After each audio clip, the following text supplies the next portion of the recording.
Welcome to the Toke&Trans. What do I say? Welcome to the Toke&Trans podcast, where we talk life, love, and getting high. Grab a J and join us. We do not condone the consumption of illicit activities with anyone under the age of 21. I was looking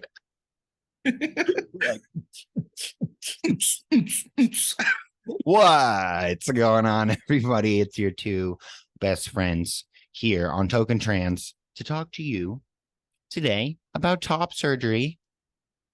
Again, but this time it's a little bit different. It's my top surgery, so it's gonna be a little bit different around here. Yeah. I'm really excited, and I'm here with my best friend Bo.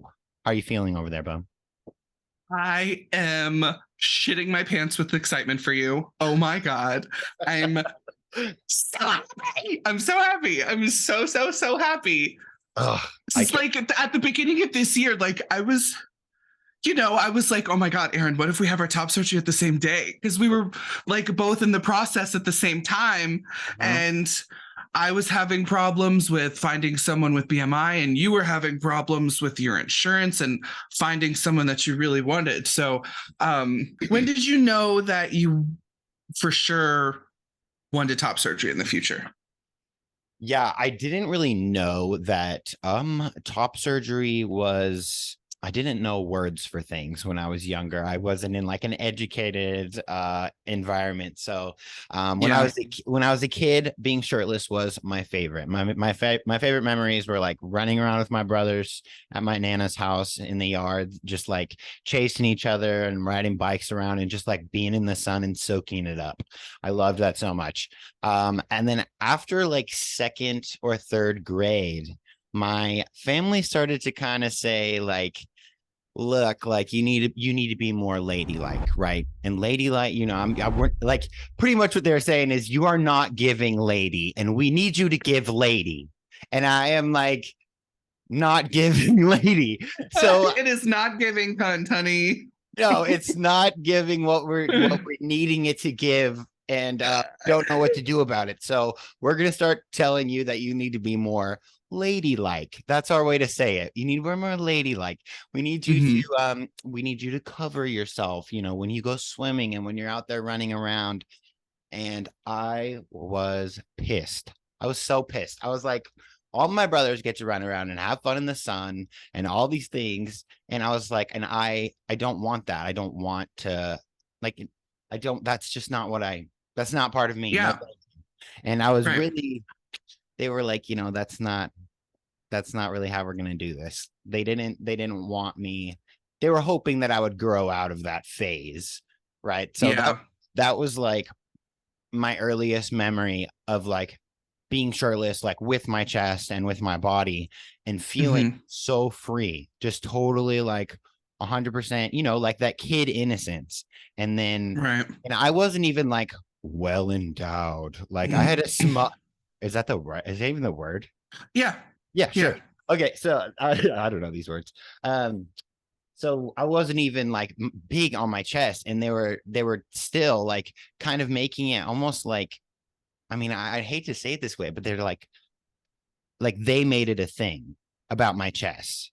Yeah, they were sexualizing your secondary sex characteristics. Exactly. And I mean, this is like second, third grade, and I remember being like, why? Like, why does it matter? Like, I'm at home. I'm like, I'm really little. Like, I don't know. I was really frustrated about it. So I've been wanting this for so long, so many more instances like that leading up. I've never been one to swim in a two-piece. I've never been one with that because of my chest itself specifically. Even when you wear a shirt and like when you get it wet, it still shows. You still have to like constantly be pulling it off your chest to immediately, give yourself a little slack and stuff. So I was really excited. And I started planning my surgery. My first plan was to finance it. I found someone actually, Dr. Hope Cherie, and she was going to be a great option for me. And I even did an online consult with her. And then shortly after my consult, I was finally able to get insurance. So since I had my insurance, I was like, why am I not going to utilize this insurance? And I tried to like, hey, like, can I add my insurance? And they said that they didn't accept insurance. So I was like, Mm, oh, okay, well, I guess this is definitely not going to work then. So I kind of like had to go back to the drawing board, which can be a little frustrating sometimes. But I just decided that, yeah. you know, if I'm going to do this thing, we're going to do this thing. We're going to go all the way to LA. We're going to see Dr. Mosser, you know, the one that I had been seeing a lot of on my feed, and I've been really liking their vibes over there. Yeah. So I reached out to them to try to get a little insurance going on, and they said that they were in network. And then after my consult and scheduling all of my dates, I was informed that there was a misquote where they were no longer in network, and that it was going to be way more expensive, because even if you have insurance and they're out of network, it's going to be way more. You're going to have less coverage. Right. So that was the second time I went through all the way through my consult, and even booking my date, and then having to like be like, okay, I guess it's not happening when I thought it was going to happen. So Right. I just went back. That must have sucked. Dude, it did suck, and it was so frustrating. And I feel like a lot of people are like, you know, it's they don't really know too much about the appointment process, and like how many steps there are with or without insurance to really getting your surgery date even planned on the table, or even a consult on the table. It takes sometimes a lot of barrier to entry. Right. Well, like, I feel like I didn't have a lot of issue once I found a surgeon, and my issue was mostly in finding a surgeon that would operate on someone who exists outside of the BMI scale. Right. And so that took me forever. And so I kind of relate to like that sucky feeling of like, well, this one's not going to work. Let me email this one, or this one's not going to work. And then when I finally found my guy, it was like, the consult took the longest. That was like a 6-month wait before I got my consult. But then my surgery was 1 month after my consult, literally a month to the day after my consult. So I didn't have a lot of I didn't have a lot of insurance stuff to deal with. They were in network, and I paid my deductible, and that was literally it. So I got super lucky there. That insurance stuff stresses me out though. For real, like that's what I was the most scared about. And I was prepared because I hear about, you know, the kind of things that happen like with insurance and stuff. And thankfully my hospital made it really easy, and they were always like, you know, if something comes back, we fight it for you. We send the letters, don't worry, like blah, blah, blah. And they made me feel really good about it. So I'm glad we never had to deal with anything like that, like you did. Right. Yeah. It sometimes it can be easy, and sometimes it can be frustrating in a few different ways, for sure. Yeah. Get wrecked.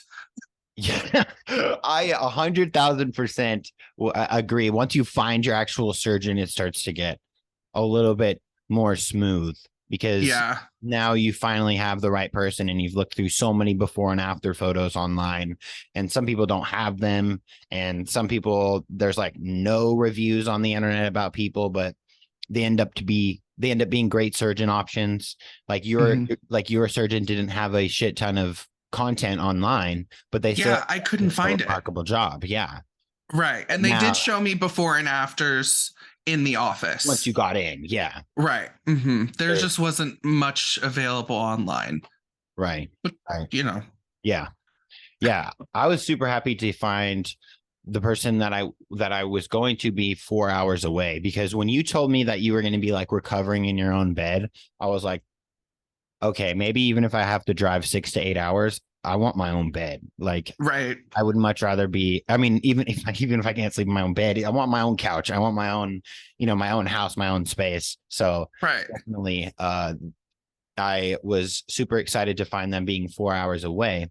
But this time my consult was going to be in person. So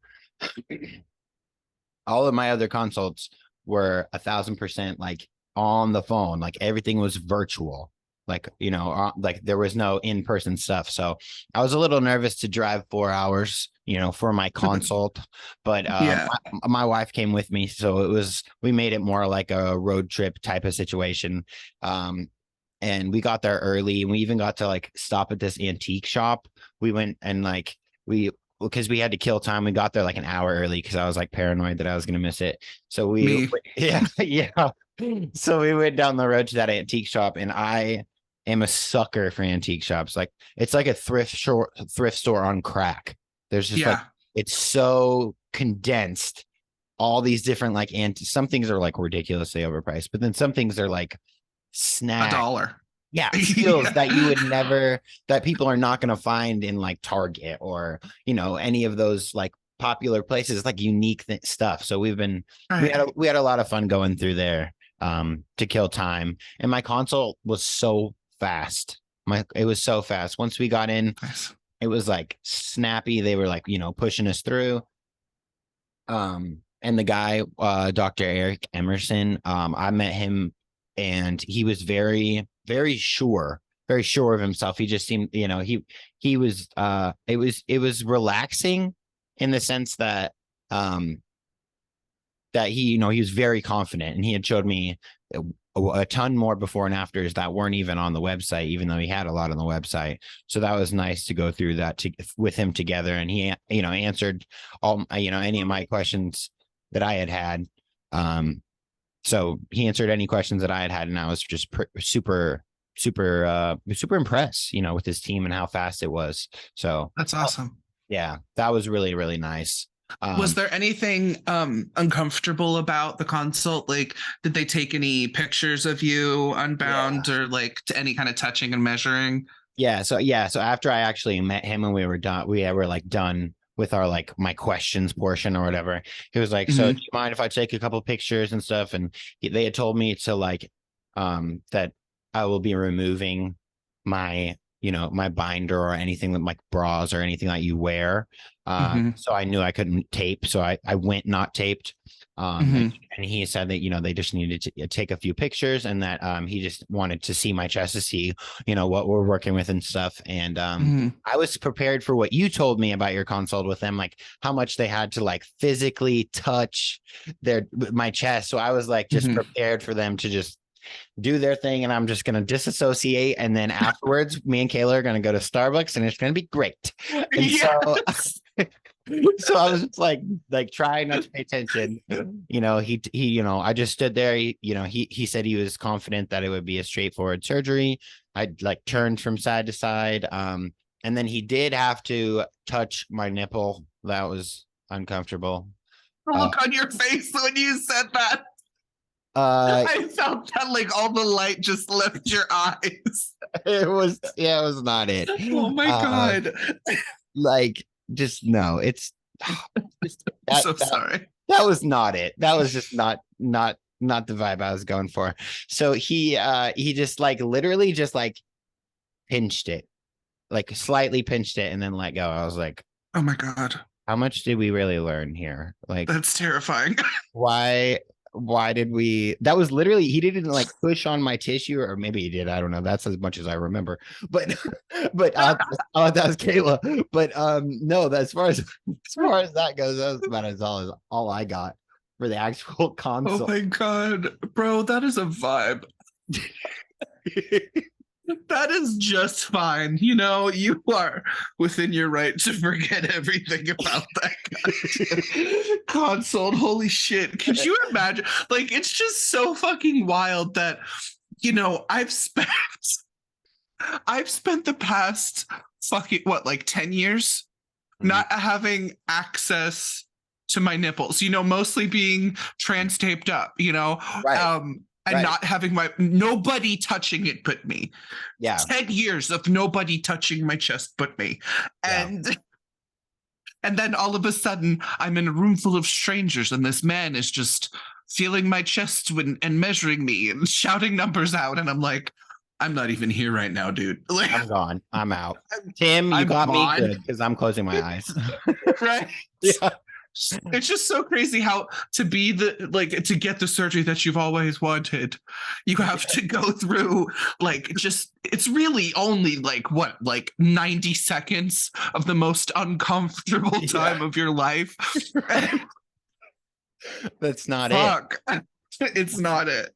It doesn't matter if your chest isn't even sensitive. Like my chest is not that sensitive. Like neither is mine. I didn't used to wear nipple guards like that when I trans taped. Like it didn't. They just didn't bother. We're both me. guilty of that. Yeah, you have to trust me. It'll itch, and you'll be like, anyways. Yeah.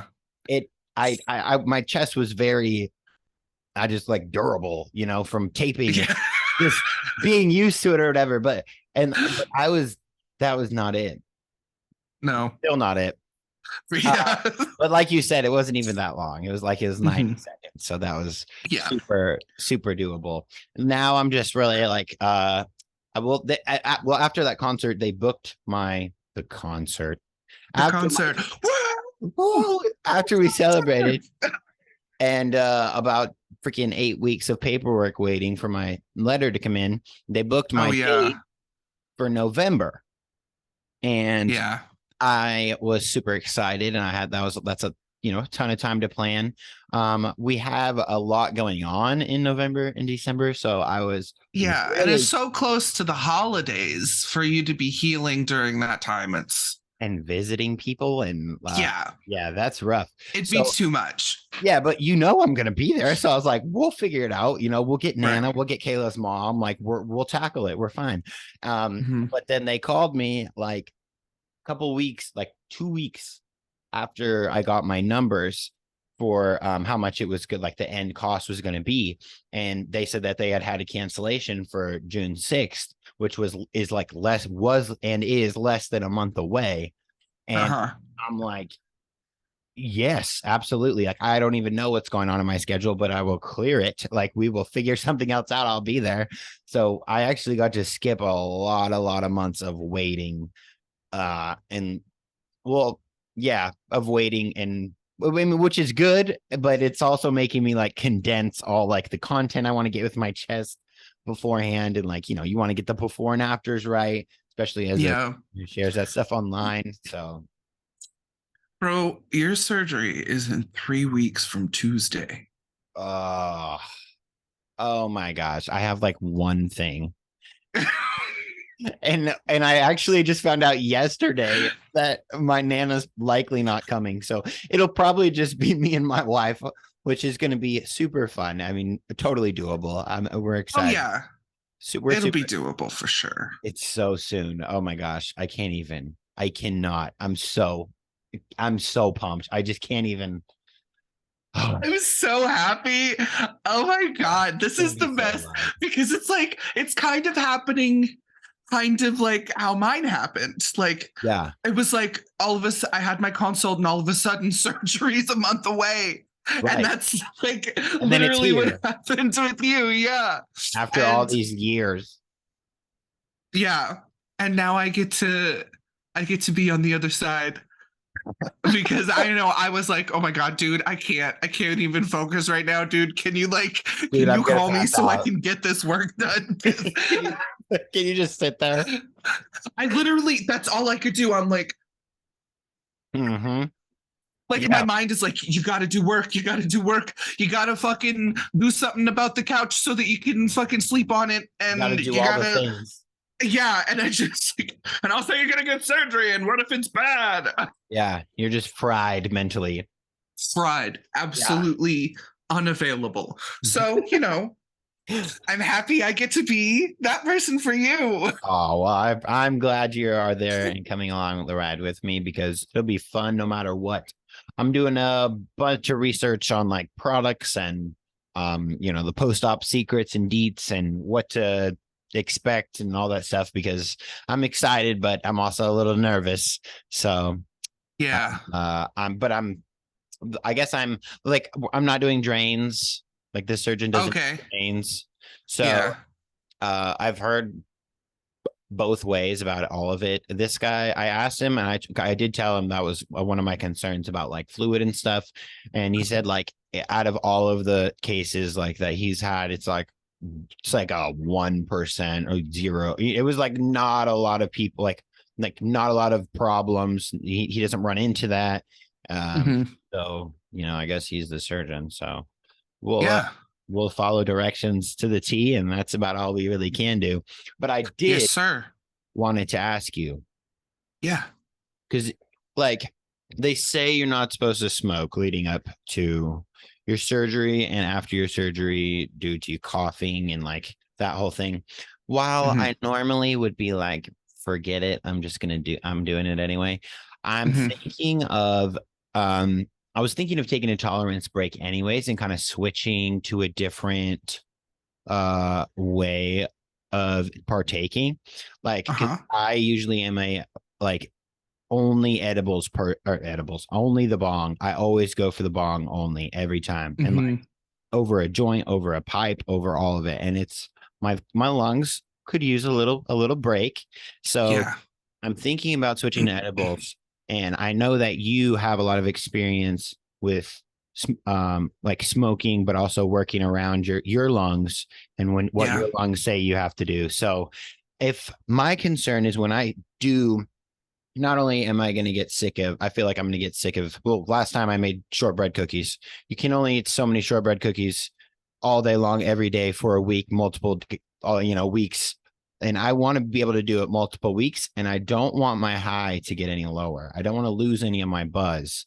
And I have to DIY mine. I have to make mine at home. I prefer to make mine at home. So I need you to just talk to me about how I need you to reassure me that it's possible that I'm not going to lose my high. And then I need you to tell me how to do that. You're not gonna lose your high, bro. And I can tell you how to do it. You know how? Well, okay. So I would take notes, but we're already recording. I'm not a scientist, right? Yeah. Just listen to it back. You know how, like, well, first of all, during my healing, my recovery of my surgery, they had me alternate ibuprofen and Tylenol because alternating them makes them work the best. And you should only take, so many of one or whatever. And so it's kind of like the same thing, like smoking weed is Tylenol and eating weed is ibuprofen. And if you alternate them, then you're good. You're not consuming THC in the same way. Like if you smoke weed for a long period of time, you're going to build up a tolerance to smoking weed. Right. And if you eat edibles for a long period of time, you might get more tolerant of that. And even with vaping cartridges, like I do most of the time, because for my asthma, it's usually better for me to have a controlled temperature environment. And inhaling cooler vapor is way easier for my lungs than inhaling the harsher combusted plant material. I see. That isn't to say that that's the case for all asthmatics, because I do know some asthmatics who cannot vape the cartridges. It's too harsh for them. Right. But I also love edibles because there's no inhalants involved. So during times when I'm having bad asthma symptoms, is usually when I turn to, edibles. And I will tell you that something that I wish I had was RSO. You mean post-op? Because while I was in recovery, because that shit is fucking strong as fuck. And it's so good for pain. And what's the difference between that and regular marijuana? Tincture, is that what they would be, tinctures? I don't know the words for this stuff. So you'll have to translate. But RSO is, listen, I get this wrong every time. It's either nice tattoo. Sorry. It's either oh yeah, nice tattoo. Yeah. Sorry, go ahead. It's either Rick Simmons oil or Rick Simpson oil. I think he said it was Simmons, but we could check that. It's either one of those, but I'm going to call it RSO from now on because that's definitely right. Correct. And so it comes in a syringe, not with a needle, just like, you know, a tiny syringe. Right. And you squeeze out the oil. It's very thick, Mhm. like frozen honey. And you do not need a lot. It's 1 gram of it, and you do not need a lot at all. And you will be going. So okay, so this is what I'm thinking. I'm imagining like CBD oil but thicker, right? Something like you know when you Like have like the way droppers.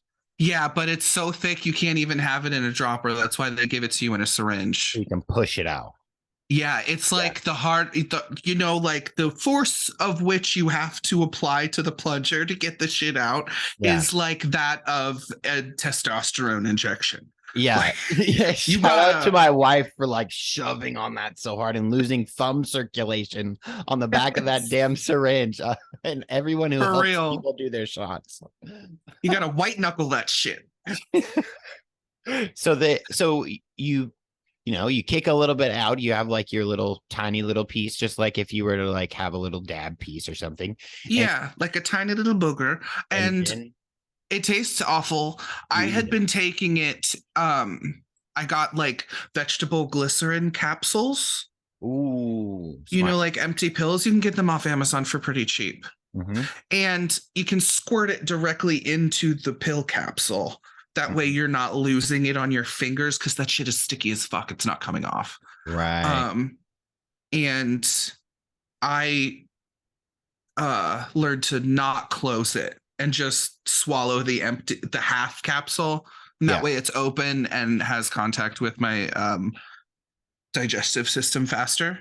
As opposed to enclosing the whole capsule. I've noticed that I feel the effects faster when I don't close the capsule. And then also following it up with like a spoonful of peanut butter or something, because you have to also introduce fat into your system. So you can also like squirt it into a peanut butter sandwich. But like I said, it's so thick. It's like you have to cut it off the end of the nozzle with a knife or something, or like scrape it off the end because it's going to stay stuck. Yeah. So like applying it to bread is like not a good idea. Not gonna do it. Yeah. So like it was just so much easier to like squirt it into the end of the capsule and then use the capsule to scrape off that end.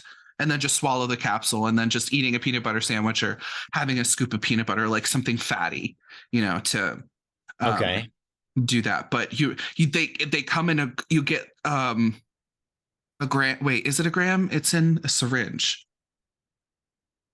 So it's like a gram. Yeah, it's definitely a gram, but you only need like 0.2 of a gram. I see. Yeah. So it's really way small. Okay. Yeah. Yeah. Don't be like me, because I was the first time I did RSO. You know how I have a pretty high tolerance to edibles. You just go, bro. He gets it just take them out of the face, and they're like, I have seen that his edibles drop at once. It is a beautiful disaster. On the dispensary package, it'll be like each gummy is 10 milligrams, max dose 2 gummies or something. And I'm like, all of the gummies. That's cute. All of the gummies at once. The gummies are gone. The gummies are gone. I wanted to try one. Sorry, bro. Oops. So because of that, I was like, let me just squirt half of this gram. Oh, dude. Did Tim also do half a gram? No.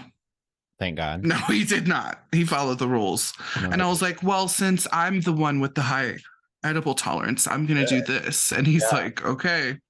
Okay, honey. Cut to me fucking upchucking my guts out.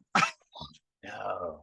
I got way too high. I thought I was having a heart attack. I wasn't. I was just too high. Right. That panic feeling when you're too high and there's just nothing you could do but wait a second. Yeah, I was laying here. I was sweating. I was like going back and forth, throwing up, hoping that I would feel better.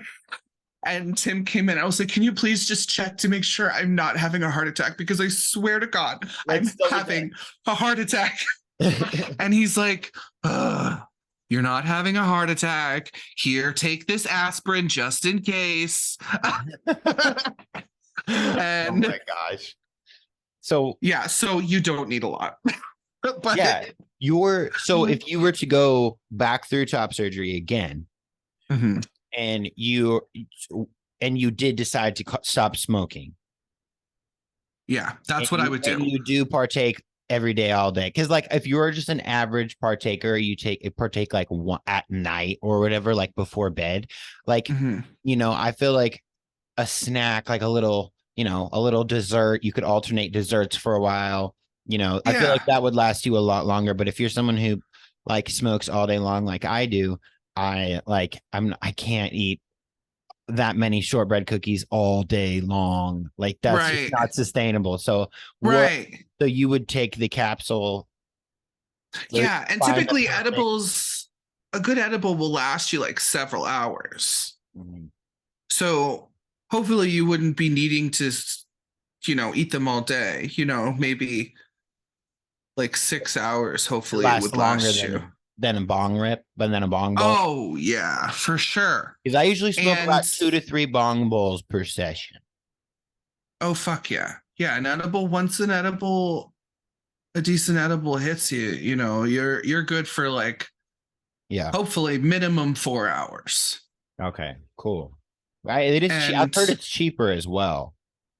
I mean, for me, it's cheaper if you smoke like edibles. Tim and I do. Yeah. If you smoke, well, you got to think about it. Like, how much weed do you have to smoke to be high for 4 hours straight?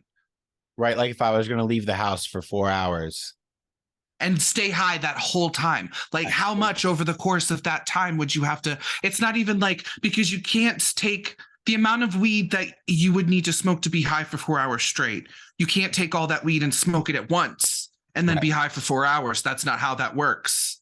You're going to smoke till you get high. Yeah. And then you won't be high anymore. And then you'll smoke till you get high. And then you won't be high anymore. You smoke till you get high. But still, to be high for 4 hours straight, first of all, you bring up a great point, because you have to keep smoking. And if you're out someplace where you can't keep smoking, then you can't stay high. Yeah. If you drop an edible before you go, guess what? You're going to be high all cosmic bowling. Really? Yeah. See, I have not even dipped my toe in. Well, I won't say that. I have cooked. I've made the butter, and I've used the butter for a few different things. Made shortbread cookies, a couple other different things, but I don't know my tolerance for those. Like I'm sure, like like you said, your smoking tolerance and your edible tolerance are different. So like, I feel like I would want to have like a stash of the RSO, but I feel like there might be a way. Well, I don't know. I feel like if I'm making it at home, I would have to put it in a recipe to digest it. Is that true? RSO? No. So say I'm not getting RSO. I do plan to get some, but say you don't, and you're just working with what you got at home. How would you recommend going about? Well, it depends on what you have at home. If all you have is flour, you would need to. I mean, even if you have all the ingredients, I don't even know. Like if you were able to go to the store and get what you need. If you're able to go to the store, and I would probably recommend some kind of drops, THC drops that you could add to whatever you wanted. Right. That way, if you don't want to smoke and you don't want to taste weed and you don't want to bake cookies and like only eat cookies. Oh yeah, all day. You could use that oil and just put it into whatever you're having at the time. And as long as fat is included, that's really important, because the cannabinoids need fat to metabolize properly. Right. So you can get the psychoactive effects. So I think I would prefer to do that. RSO would just be a lot more convenient post-op, I think, because it is so strong and it's made for that. You know, it's made for people with cancer and like glaucoma and like serious conditions who have a lot of pain to deal with. Right. It's very potent and it knocked me out too. So yeah, very good. Very good for like pain and shit. And I just didn't have any at the time. Right. And so I'm going to be honest with you because that's just the kind of person I am. My surgeon gave me a packet of instructions and also vocally told me that I wasn't supposed to. Okay, well, first of all, they said that you're supposed to quit smoking 6 weeks before surgery. But that wasn't something that was possible for me because I found out that my surgery date was a month after my consultation, like when it was 3 weeks until my surgery. Right. There's no way. Yeah, I couldn't do that. So they're like, okay, just stop smoking now. And I tried. I did. With the anxiety that I was having about surgery, it's not something that was possible. It was not sustainable. No. Right. No, I couldn't. I just could not. So, and it wasn't about the decision. Smoking, it was about the THC. They were saying don't use THC at all. Right. No. They said that I could have edibles. Okay, I see. But I just didn't have access to that at the time. Right. Yeah. That just wasn't an option. And because like I would have needed to buy 3 weeks worth of edibles. Yeah. So that I can like function as a human being. Yeah. No, that wasn't going to happen. So, I just continued to vape cartridges as I normally did. Up until 24 hours before surgery, because in the information packet that they gave me, they said it is recommended to stop smoking 4 weeks before your surgery. And then it said, do not consume THC 24 hours before surgery because it could affect anesthesia. Yeah. So the hard boundary was 24 hours before, and then it was a recommendation before. So little loophole. I went against the recommendation, but I did adhere to the hard rule and did not consume any THC 24 hours before my surgery. And then after surgery, the important thing is not coughing. Right. Because you don't want to disturb the site. Right. In coughing, you could pop a stitch. You know, you could pop a blood vessel. You could shift the surgical site while it's still healing. You could pop a bolster stitch, you know, all bad things. So I did wait a few days before starting up again. But I also have asthma, and part of my asthma is coughing a lot. Right. If you are going to cough, they want to make sure that you can cough deeply to clear your lungs, because another risk is pneumonia. Right. Because you're so afraid to take deep breaths and take like deep coughs because of your site. So you spend 6 weeks not taking deep breaths, and all of a sudden you got all this mucus in your lungs that you weren't able to cough out because you were too scared.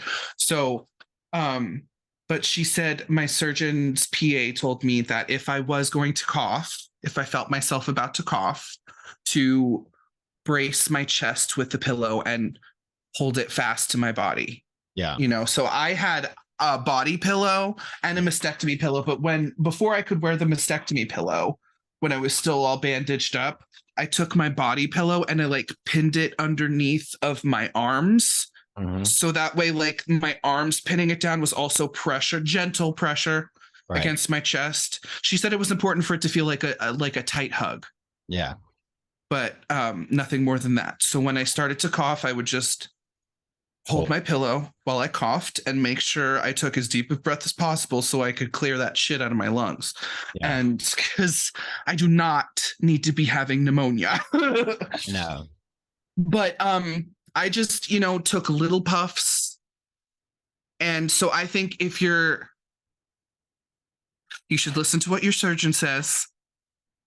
But hypothetically, if I were you and I decided to do what Beau did instead, against all professional recommendation, I would maybe get a one hitter or like a little chillum, that way you can pack tiny bits, take little hits, touch the flame just a little, just take enough, tiny, just little sips. And you could hit that for an hour straight. The important thing is to avoid coughing.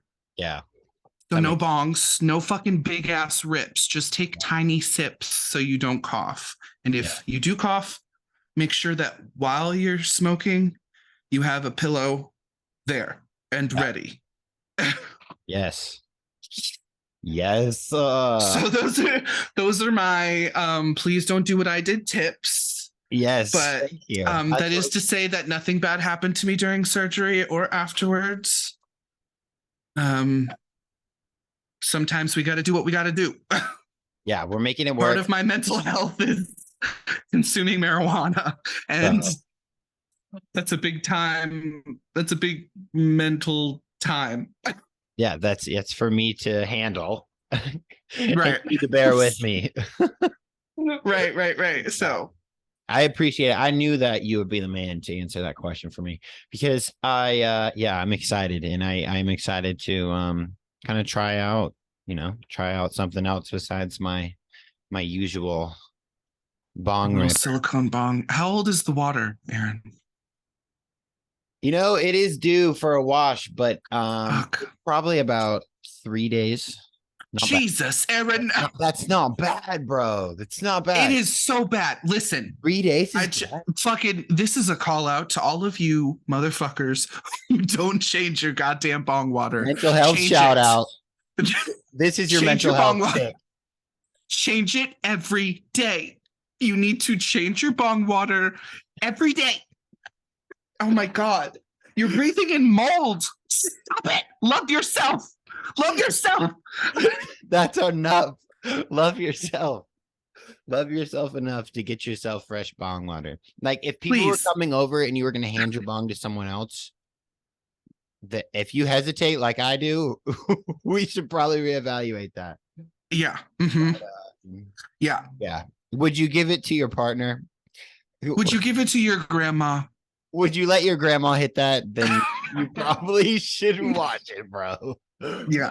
Yes. Thank you so much for your help with these tips today. We'll keep you guys posted too on my updates for my surgery. Oh yeah, we will. Probably the next episode we probably do about top surgery will be after my surgery. A little Listen, if I don't get a loopy phone call from you, I'm gonna be so hurt.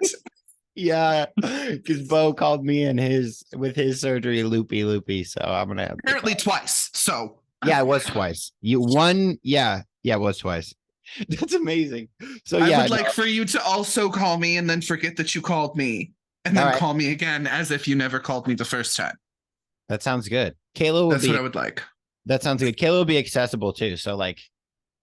Right. So this is going to be different because I have access to Kayla's. You were like, put me on the speakerphone and I'll be like, how many times did he call? And she'll be like, 3 times. And I'm like, what? I'm like, oh, I need to call Beau. Like, oh, you just got off the phone with Beau. Oh, okay. Fingers crossed. Oh, yes. We will get it done. Thank you guys for coming into this episode and coming along with me for my top surgery journey and Beau's top surgery journey. Thank you for supporting us. Subscribe, like the video, all those things. We got merch. Check it in the details below. Merch. See you guys in the next one. Bye.